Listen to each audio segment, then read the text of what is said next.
Stress. Everybody has it, but not everyone deals with it in the same way. People tell me all the time, you never get stressed. Whenever there's an issue, you always say, it'll be all right, and that's true. But it took me years to get to this level. You're so lucky because what took me years, Dr. Andrew Huberman is going to show you how to do it in just 5 minutes. Get ready to reduce your stress so low you and everyone around you will think you have a stress-free life. Here's Andrew.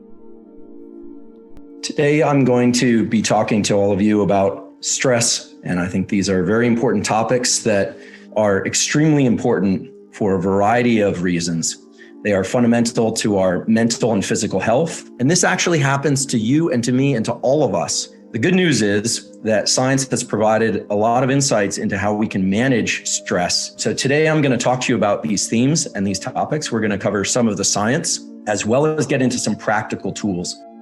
Our nervous system, including our brain, creates our sensations, meaning the evidence from the outside world, touch, smell, sound, taste, etc. That's literally physical evidence that's converted by our nervous system into electrical signals and chemicals that the rest of the brain and body can understand. That's what the nervous system does, as well as perceptions, the ones that we're paying attention to, feelings or emotions, our thoughts, which are discussion in and of themselves, and our actions, our ability to move our limbs or to stay stable and still. It also controls our housekeeping functions, as I like to call them, our heartbeat, our respiration, our digestion, the things that you don't have to think about, that they'll just happen on their own without you having to put any effort. The nervous system does all of that. But perhaps one of the most important things that our nervous system does is to control our level of what we call arousal, which is our level of alertness versus our level of calmness.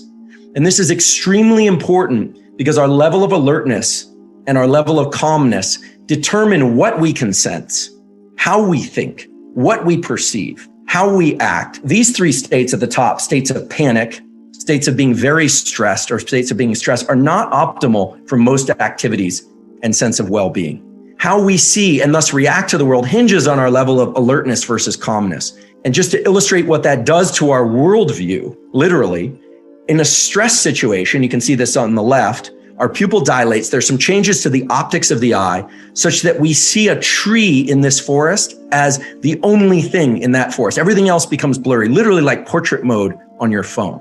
When we're calm, the pupil constricts, there's some changes in the optics of the eye, and we can see the full picture. This is also true for our auditory system. We tend to have tunnel vision when we are stressed, and we have tunnel hearing.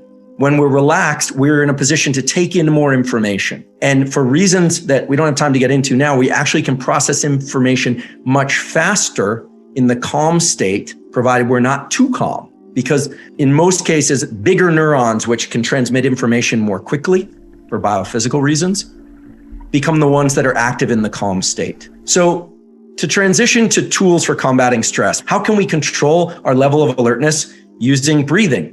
This is a beautiful MRI, not from my lab, of the diaphragm, this skeletal muscle that lies below our heart and moves our lungs. So that's a very direct and simple and important relationship between how we breathe and our level of alertness and calmness. If you watch the diaphragm moves up and down.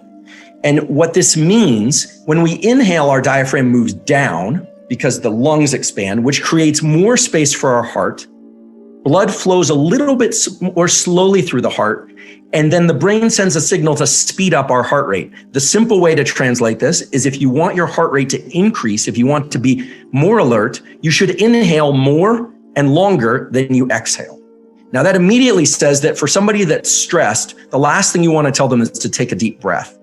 The other thing you don't want to tell them is to calm down, because it's very hard to control the mind with the mind. What we're about to talk about is using the mind to control the body, and then the body to control the mind, and then to take control of the reciprocal relationship between the two. So if you want to be more alert, inhale more than you exhale, both deeper and longer, for this simple and basic relationship between the movement of the diaphragm, the lungs, the heart, and neural signals from the brain.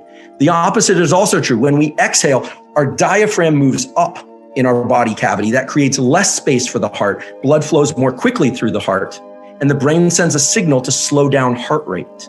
So if you want to relax, extend your exhales relative to your inhales and make the exhales, it's sort of hard to think about making exhales deeper, but extend them. The other thing that is a very useful tool, besides just remembering inhales make me more alert and exhales make me calmer, is this notion of physiological size. Physiological size are a pattern of breathing that all animals, including humans, engage in spontaneously when carbon dioxide gets too high in our system. Our trigger to breathe, and a big aspect of the stress response, is not getting enough oxygen and having too much carbon dioxide build up in our bloodstream and lungs. So there's a pattern of breathing that we all do in sleep and in conditions of claustrophobia that looks like this. It's inhale, inhale, then exhale. Inhale, inhale, then exhale.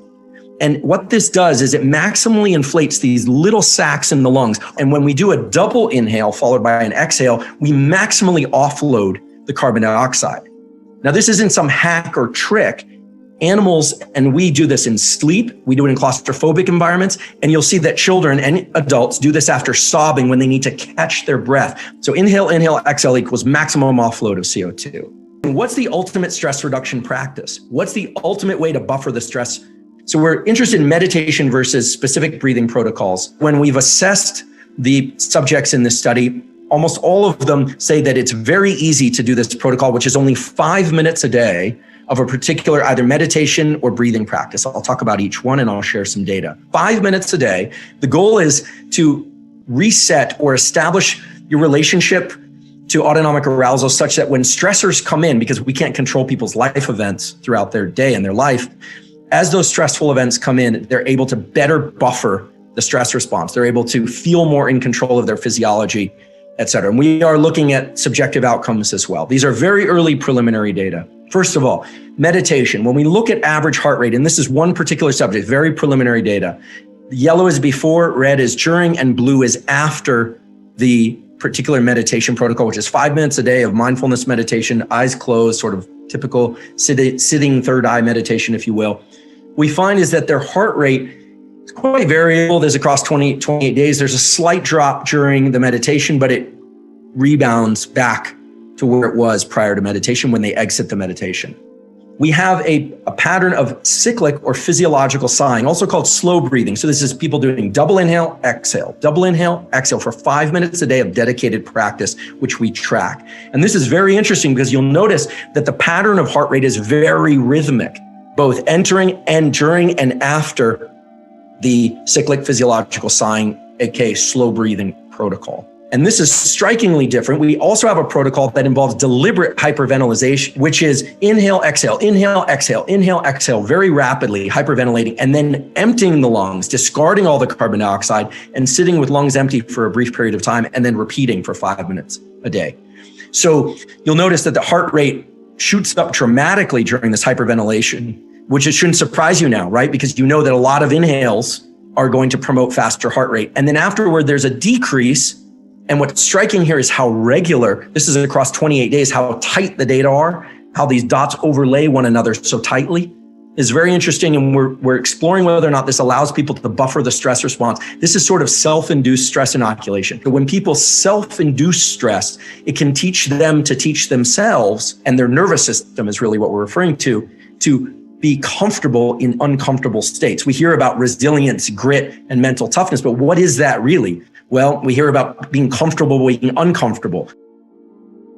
And then we also have a category of what's called box breathing, which involves inhale, hold, exhale, hold for 5 minute duration.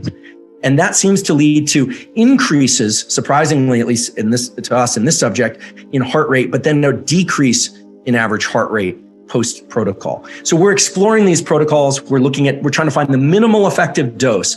Just 5 minutes a day of something that's purely mechanical. A lot of people struggle with meditation because they don't know if they're doing it correctly. They don't know if they're accessing the states that they should be. But right now, the question is, what is the minimal effective and maximal impact protocol that we can provide people? And also the variability across people is going to be very important. Some people may not like to be in this state of heightened heart rate, so much so that it might be better for them to engage in, say, this pattern of breathing or this pattern of breathing for 5 minutes a day. So we'd like to create a suite of tools that are cost-free, very accessible. You can imagine anyone who can breathe would do this. We might even be able to induce it using some mechanical devices and technology, but this is really using the technology of the diaphragm, heart, breathing, nervous system relationship that we were all endowed with from birth.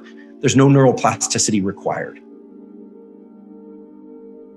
What did we learn? Stress is fundamental to our mental and physical health, and science has provided insights into managing it. The nervous system is responsible for our sensations, perceptions, emotions, actions, and housekeeping functions like heartbeat, respiration, and digestion. Controlling our level of alertness and calmness determines how we sense, perceive, think, and act.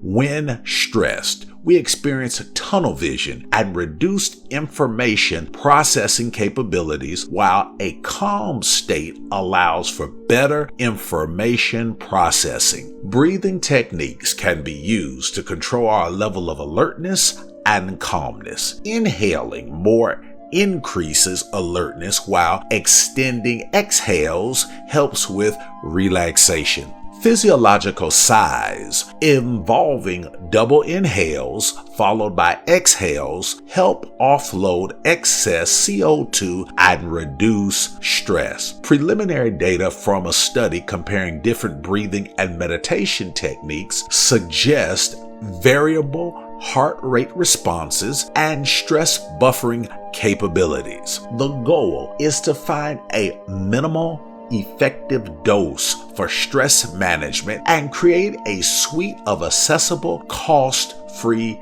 tools. This research leverages the natural diaphragm, heart, and nervous system relationship for stress management without requiring neuroplasticity. Action steps. Practice breathing techniques daily. Incorporate different breathing exercises into your daily routine, such as extended exhales for relaxation, double inhales followed by exhales for stress reduction, and experimenting with other techniques like box breathing or deliberate hyperventilation. Number 2, develop a meditation habit. Set aside at least 5 minutes each day for mindfulness meditation, focusing on your breath, bodily sensations, and thoughts without judgment. This practice can help establish a better relationship with autonomic arousal and improve stress buffering. Number 3, monitor your stress levels. Keep track of your stress levels before and after practicing breathing techniques